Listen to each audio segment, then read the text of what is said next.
Welcome to the Consummate Athlete Podcast, where we explore what it means to be a well-rounded, happy, goal-crushing athlete. Every week, myself, sports journalist Molly Herford, and cycling coach and kinesiologist Peter Glassford interview experts and chat through all of your training questions. We're excited to have you along for the ride.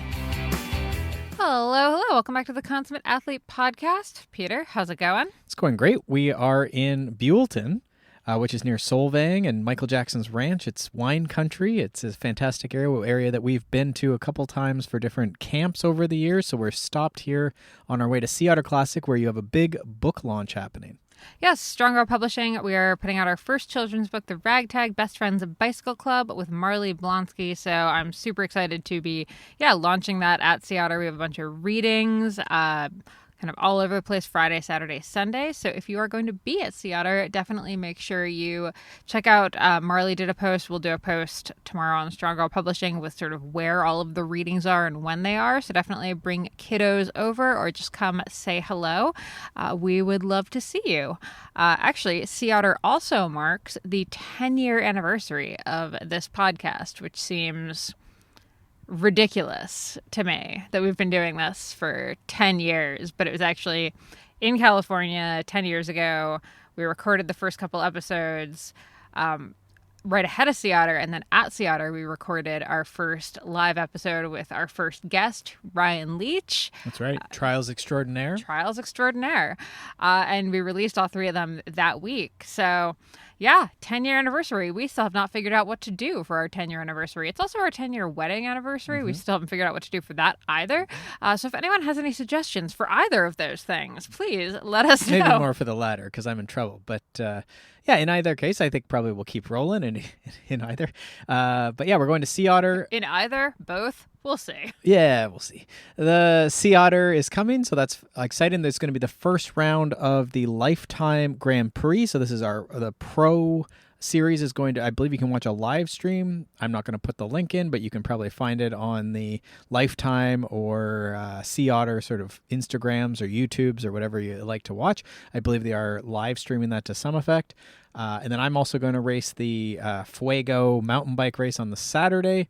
So we'll see how that all goes. See if I can get a better pacing effort after we had a big pacing episode last week.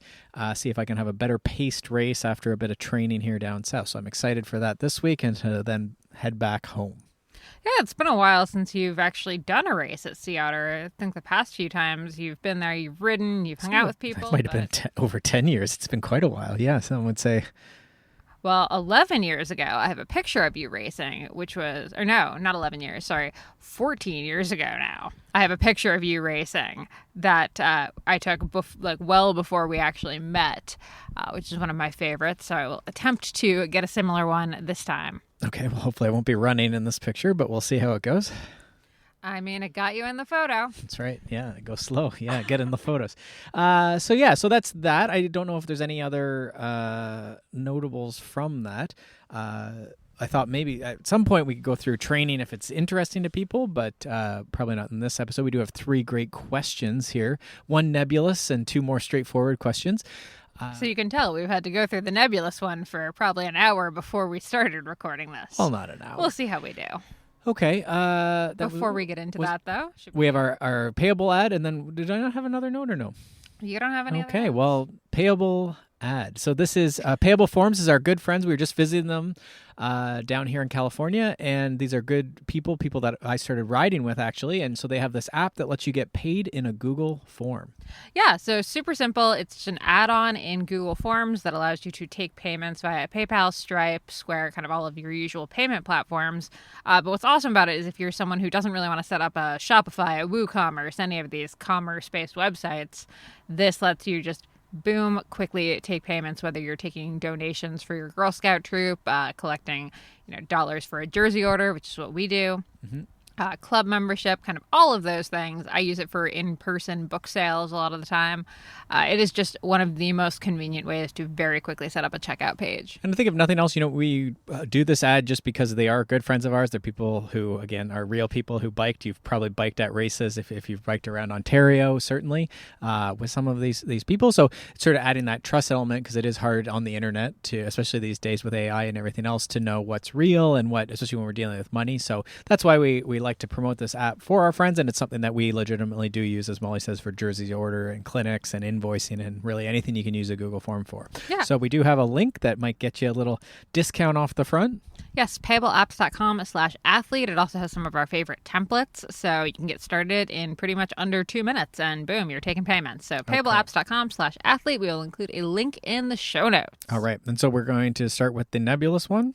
I think we'll start with the nebulous one and see how it goes. So the other day, Peter was talking to someone who was basically using a car analogy to explain a training concept. Well, to excuse not like taking rest weeks, basically.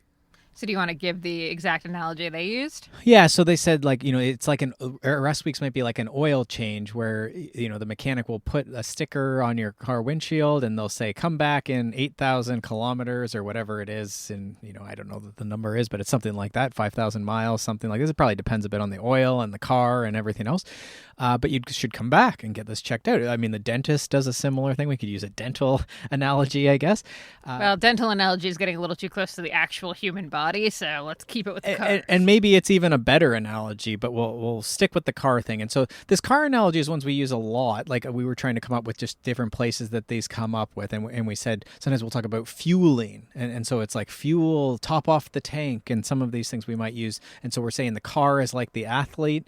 And then the fuel is like what we're eating or like consuming. I mean, I literally wrote a book called Fuel Your Ride. Fuel Your Ride. Now, yeah. the logic and just to give full transparency into why I think the term fuel has become so popular is because eating and drinking don't really work when we're talking about what you have to say eating and drinking, right? Like hydrating and eating. And I catch myself actually a lot because I'll say like, did you eat anything on the ride? And to me, that means like, just did you consume calories? But then people won't tell me that they consumed 2 spoonfuls of sugar in their bottle, right? Sure. Or maybe they are actually consuming a bar or 2 or whatever, but didn't actually drink any water, which is equally important. So I think we've used this term fueling just because it's the easiest way to combine both your hydration needs and your caloric needs, let's say. Right. And so I think it's useful there. So we have this idea of models or we're using this analogy or this model to try and explain something that's fairly complex.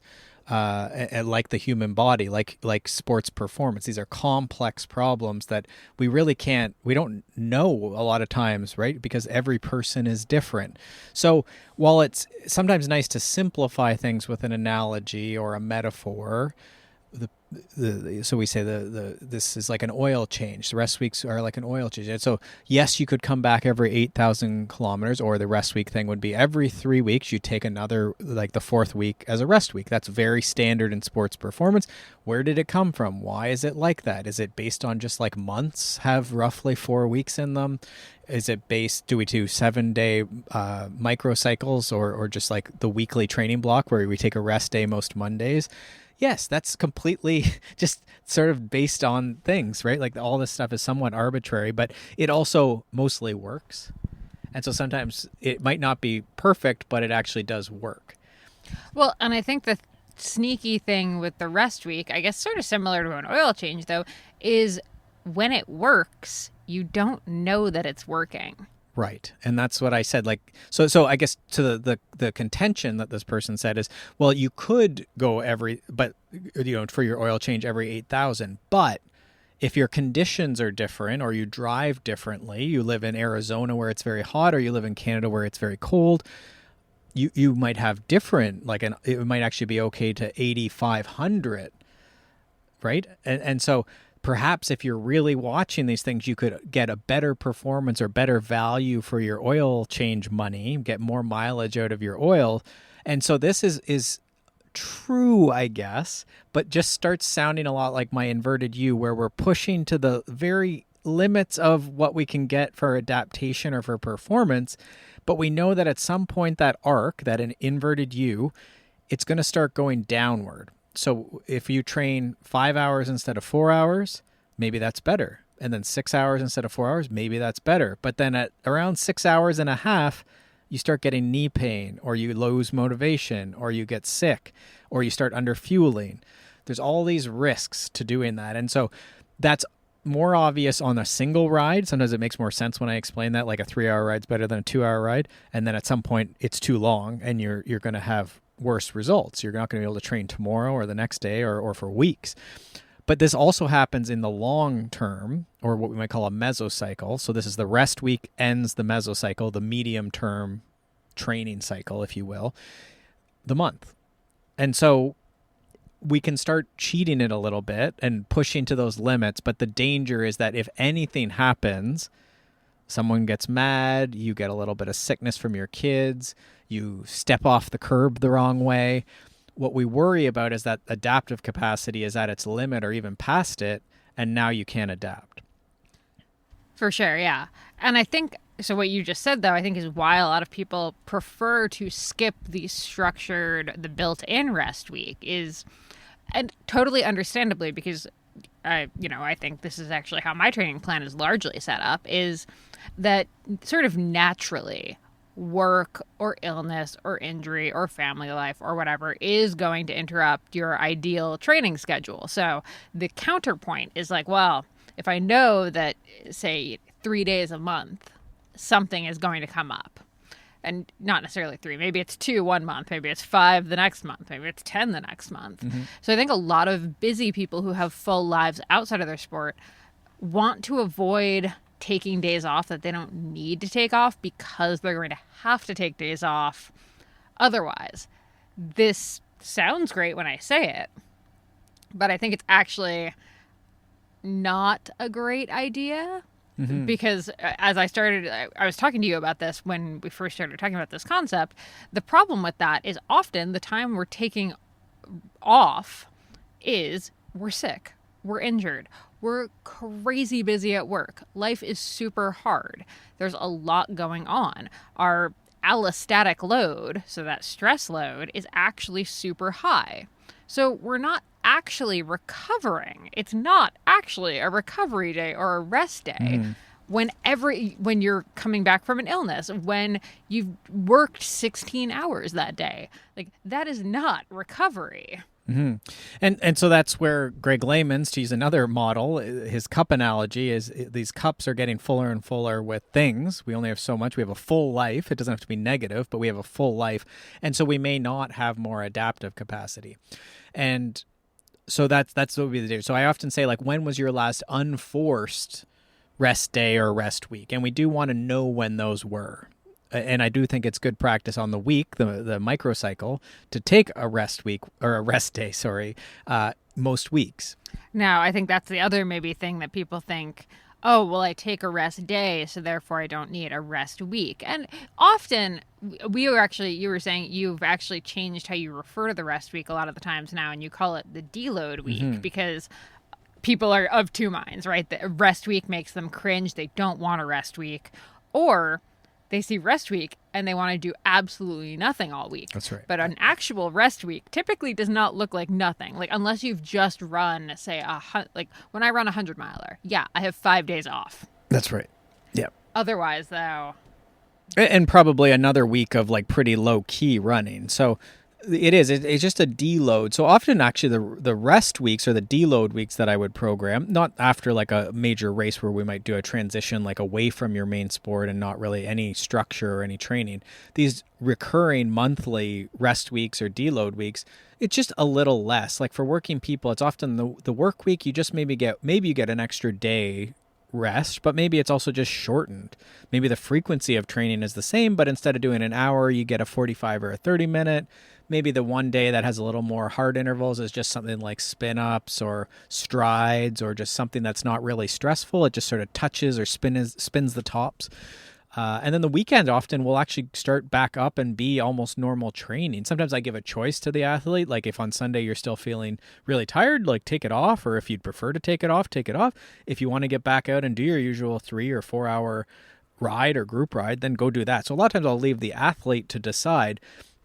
And I think bringing this back to the car analogy and the problem with it, we're not saying the car analogy is wrong. A lot of models are useful, but we need to be careful with the decision. So this athlete was making a decision that they didn't think rest weeks were good because they're a car and they can really like just push the limits on the car.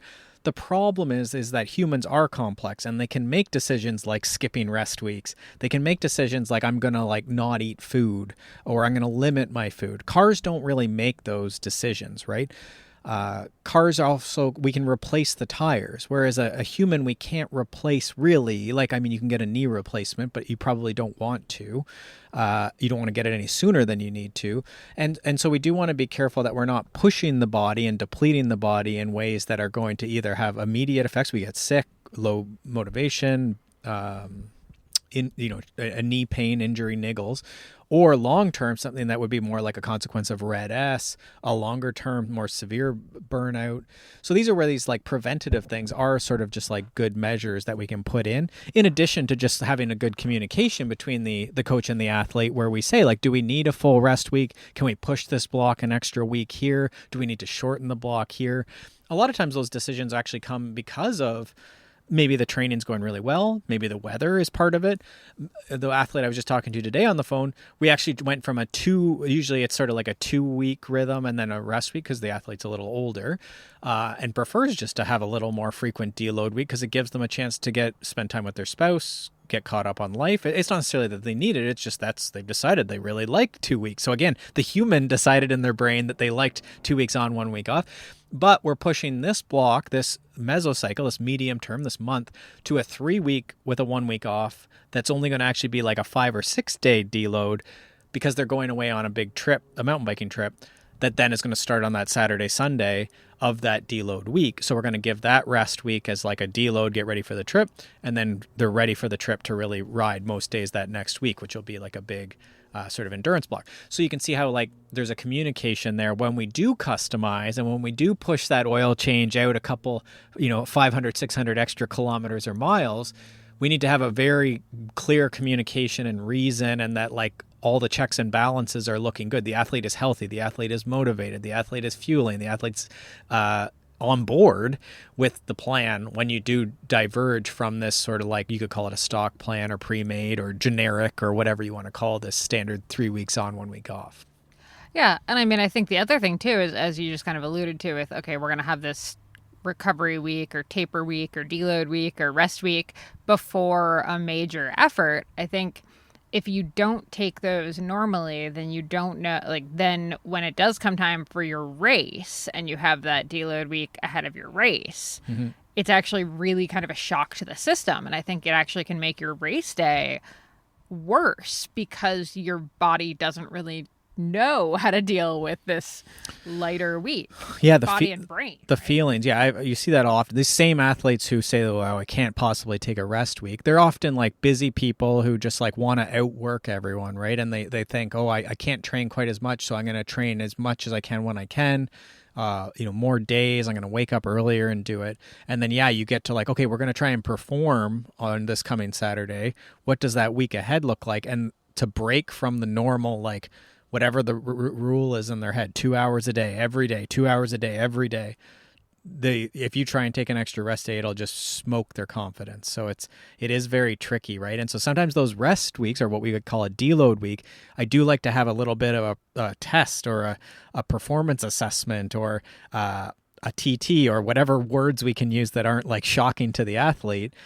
You could call them a practice race if you want, where we do a 20-minute or a 5-minute time trial or just like a really challenging group ride or something like that. So I do think you're right that those rest weeks are a good chance to rehearse race week. So if you're someone who's very performance minded, you might think about, rather than deload week, this is actually like race week rehearsal or taper rehearsal. That's, I think, a really smart way to look at those. Maybe I'll change it from deload week to like taper rehearsal week. Very nice. Very nice. So all of that was to sort of say, whenever you hear these really clean sounding analogies that seem on the surface makes total sense, right? You fuel a car the way you'd fuel your body in racing. Like, sounds great, right? You're like, oh, of course, cars require, fuel tanks they require fuel to go. My body's the same way. All right, check. But then you start actually exploring it a little bit. And then you can kind of see where it may not be taking you down the best paths if you follow it, right? With that fueling one, cool. But a car can drive at 100%, like perfect performance, until it literally is empty. Then you to the side of the road, and you're very upset with your spouse for not stopping at that gas station that was 50 miles ago. For example. Whereas when you're a human and your fuel tank is getting low, it's not just on off, right? Like there are performance gains and benefits to be had from continually adding a little bit more fuel to the tank, even if you don't fully need to stop to reload. Like it'd be really weird to stop mid 100-miler and eat a Thanksgiving dinner, even if that was going to take my fuel store from 0 to 100. Right. Better would be nibbling on, Yeah, and that's like, again, you're almost going too deep. Like the model is simple, which is nice to explain like fundamentals of fueling, but remember that like the human can like regenerate if you stop. The car would still be out of gas if it's pulled over to the side of the road, whereas like the human can start regenerating and use different fuel sources. If we sleep differently, the fuel that we're going to have be more our metabolism will change. There's just so many factors that go on in a complex system like a human, including just the fact that the human has consciousness and can make decisions, for better or worse, that affect it. So we do need to just be careful with using these models. In the same way that when we talk about the TSS and performance manager chart, it's nice, but we all know that there's other stressors in life aside from the power you put into your crank. There's obviously problems with that model, but it's somewhat useful in certain circumstances. Yes. So just be mindful of your analogies and be mindful of experts who just toss around analogies. Yeah. You started that saying like when something's like really simply and cleanly explained, but it's actually very complex, then you want to be really careful with that. Yeah. Not to say that the person is wrong who's presenting it, just it always is wise to just think a little bit further down the road with those analogies. Mm-hmm. As I give an analogy. Okay. Hopefully people are still listening. We realize that was very esoteric. Okay.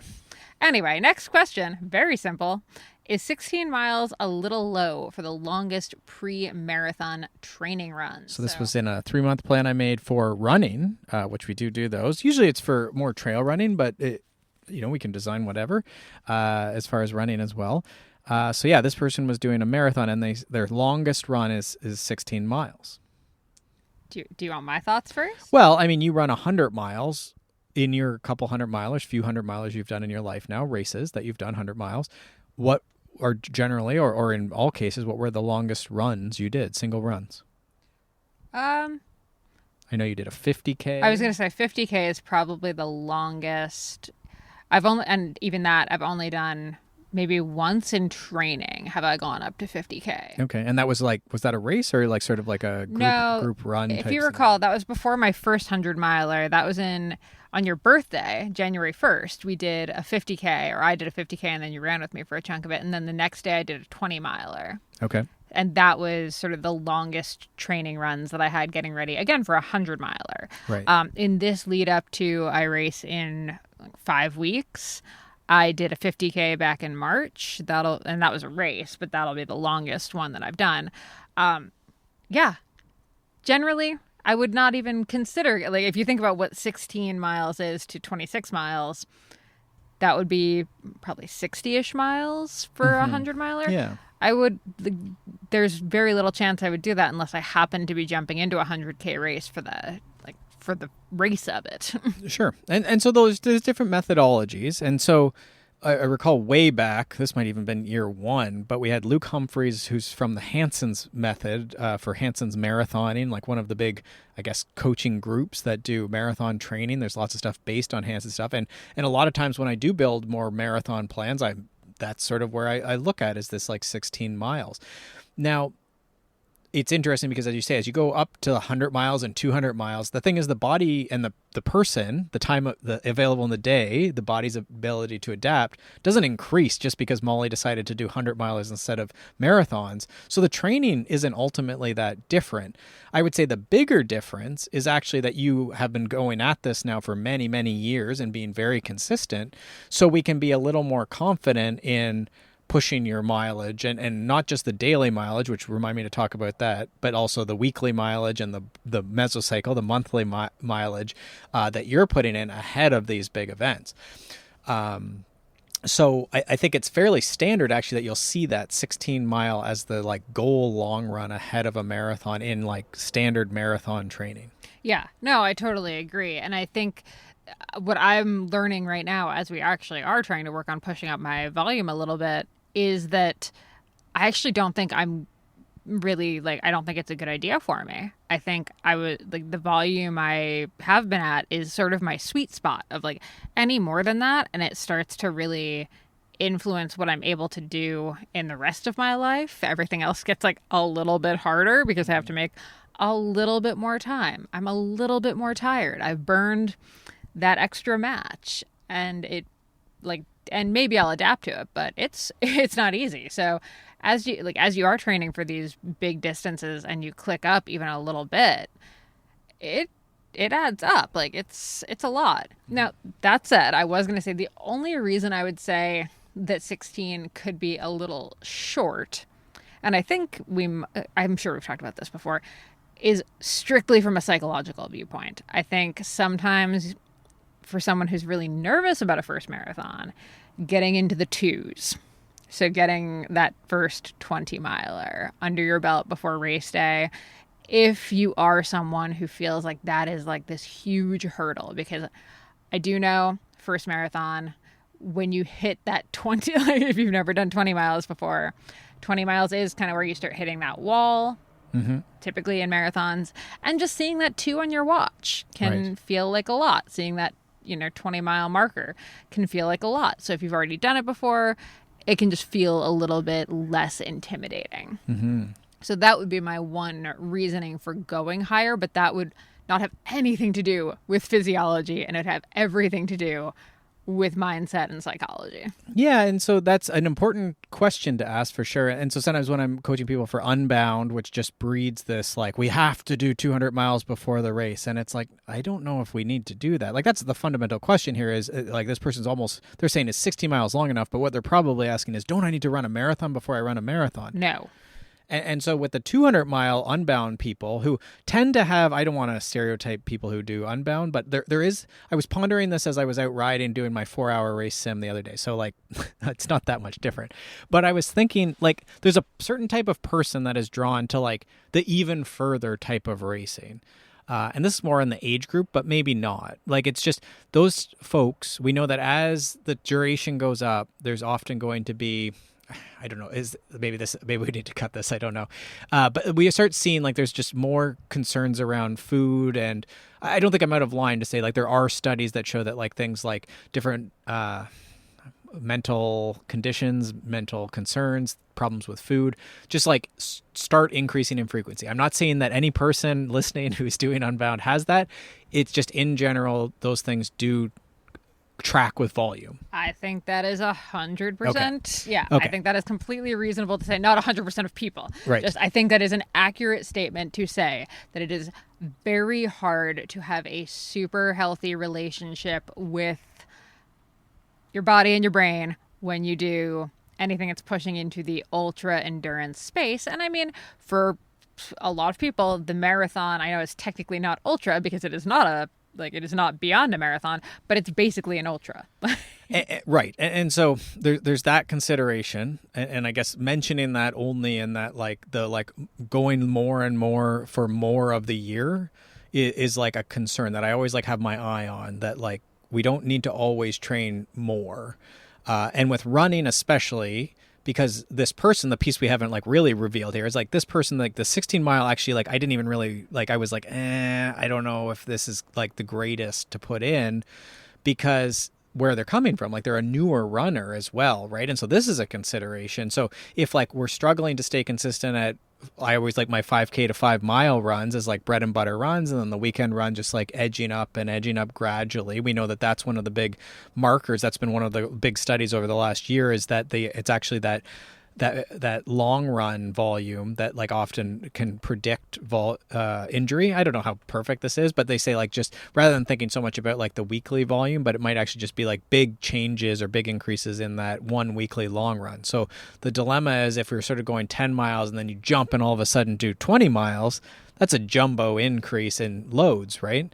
Like the number of times you're jumping and slamming your body into the ground is just increasing. And so then things like bone stress injury, soft tissue injury, overuse injury, these are just going to increase, not to mention fatigue, neuromuscular fatigue lasts a long time. So, I mean, ultimately, you can absolutely get through a marathon on a 16 mile as your longest run. I don't think I've ever run, like even, maybe I've done a half before running a marathon before, but like usually I wouldn't even bother with a half. Mm-hmm. Absolutely. Now, and 16 miles is more, right? Yes. Yes. Okay, good. So it is like a fair bit. And so we gradually build up to it. Now, you mentioned like the time, the Phil Maffetone trick is like just walk for a bunch of time. And then whatever you think your goal finish time is, walk to like extend it with a walk. And we're actually like okay with that. Like fuel it and don't like put yourself into any like weird. So like do your 16 and say if you think, okay, so the math of this. Okay, so say you think you're going to finish your marathon in 4 hours and 30 minutes. Okay? So you do your 16-mile run. It took 3 hours. You could keep walking for another 90 minutes, hit that 4.5 hour like total volume. You could. Yeah. If you thought the mental like of seeing the time or moving for that duration was like that key, yeah, that's like a Phil Maffetone thing. Not only that, you probably would hit the 20-mile mark with that. So. Mm-hmm. And even just like if you for some reason have that time, but I also see with a lot of people, you sort of touched on it, but we just don't have a lot of time in the day. So unless someone is a really fast runner, 16 miles is going to take a bit. And as those weekly runs are bumping up into that like 5 miles, 6 miles, 7 miles, 8 miles, this is starting to take like pretty good chunks of time out of your week. So to start saying that we're going to do a lot more than that is just not possible. And again, the risk of injury goes. So I always think if I can get someone to the start line and they're pretty good, they've improved their running, they've improved their fitness, they're healthy, they're motivated, they're fueled, then that one-off race we can usually get through. There is a risk of injury in the race, but at least they did the thing they wanted to do and they weren't injured the whole time coming into it. So I always think that's like a better strategy for the newer runner or the time-limited runner. For sure, yeah. And I'd say like if you do, okay, so you listen to this and you're like, yeah, you know what, I do want to have a 20-miler on the schedule. That would make me feel better. I think we'll both caveat that you really shouldn't be thinking about that unless you're really consistent with the rest of your training and you have your fueling and stuff dialed and all of that. Because otherwise, yeah, you could very well end up kind of screwing yourself over for the actual marathon. That's right. Yeah.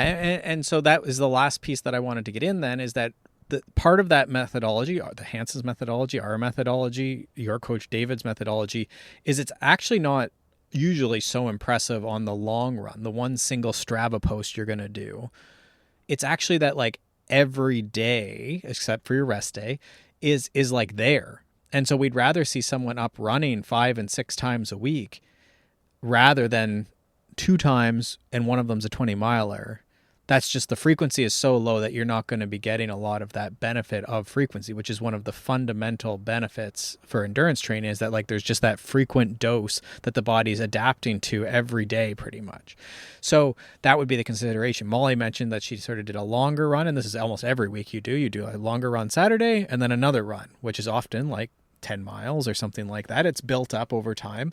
But that's the way to do it, right? Is that you could do this 16-miler, but then we get out for our 5K to 5 miles on Sunday. And that's the test to me, just like we talked about with pacing is, are you non-functional on Sunday or can you actually do a 5K, just chill pace and not just be depleted and having niggles and this? That to me is like, that's the test. That's the test of like, are you ready for the marathon? Is that your body absorbed that long run and then was fine the next day. Yeah, it's funny. I just did an article for Runner's World a couple weeks ago that was like things that shouldn't happen on your long run. And we should probably link to that in the show notes because I think that's a really good one for this. But one of the metrics came from Jenny Quilty, who we've also had on the podcast. And she said, like, if you are just wrecked, like if you're on the couch all day after your long run, if you can't walk your dog, if you can't run errands, if you can't play with your kids, then the long run was either too long or you went too hard on it. Like you weren't ready for it. Yep. Yeah, and I think that's good. I think that's like most weeks that is true. And then there's maybe like, for most people, there's maybe like the 1 or 2 weeks of the year where you're like in the final stages of the build. That might be like 4 or 5 weeks out. It might be even in the couple weeks beforehand, like depending on if it's more like an anaerobic, like high-end workout or like an endurance workout. The endurance workouts are usually going to be more like that 3, 4, 5, 6 weeks out. The last ones, those ones maybe you're pushing to like that limit. This past weekend, I was still pretty good after my Saturday, like my last kick at my Sea Otter fitness. But I definitely wasn't super motivated to run around, and I sort of tried to just sit around the rest of the day. But I wouldn't do that every week, right? Like you don't push to that 10 out of 10 often. And I think that's often like the mistake is this like lack of periodization, right? Just everything is a vomit test of your sheer will to push, like empty everything. You're always emptying the fuel tank. That's right. Yeah. Never changing the oil. Never change the oil.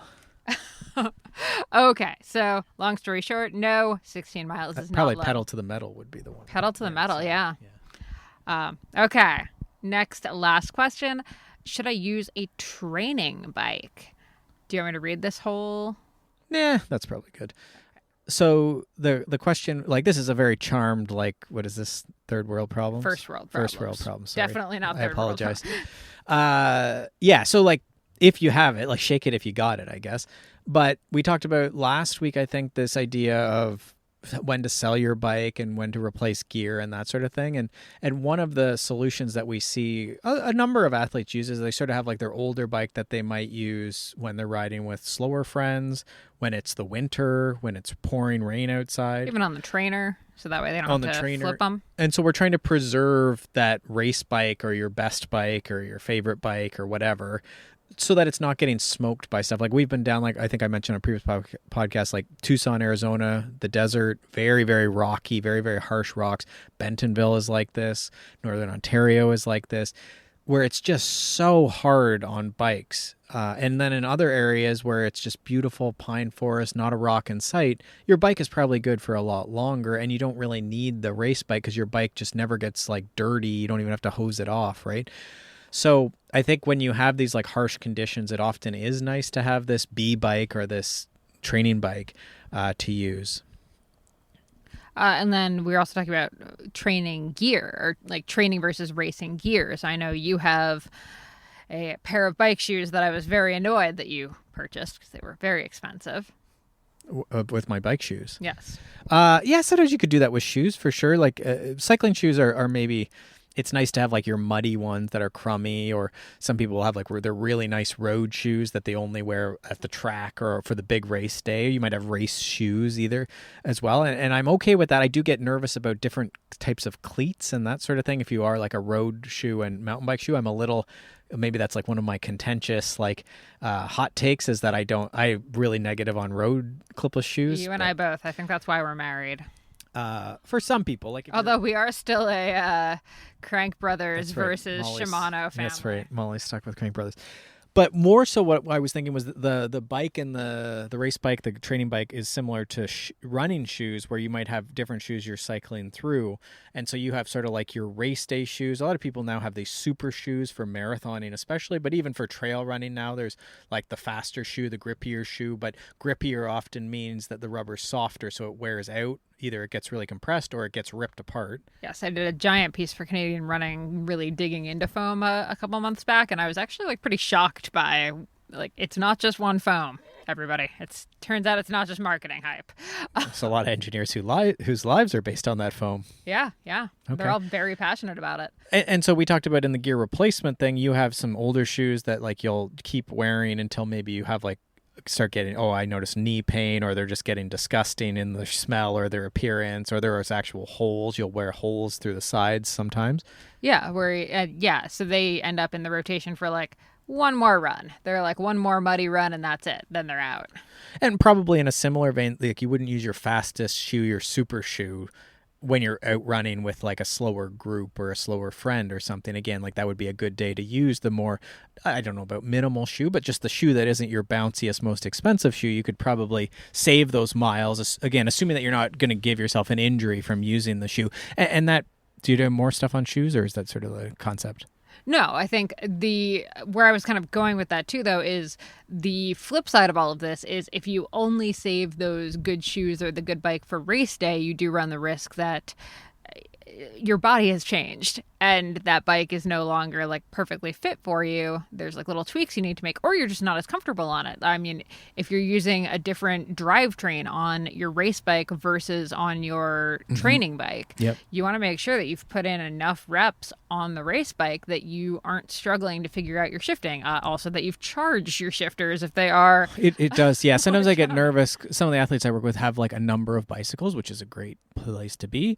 But the maintenance cost of every additional bike, unfortunately, to keep them all running and to remember how to use all the different shifters. Like I have these shifters on my shifters on my gravel bike now have your thumb can shift as well as the normal paddle shifters. Like when you're on the hoods, there's like an extra little button, and I cannot train myself to use it. So I often have to like move my hand to grab the brake lever to shift, but I could just use my thumb without moving my hands. And so I'm trying to train myself so that I can stay nice and aero and not spend any extra energy moving my arms around.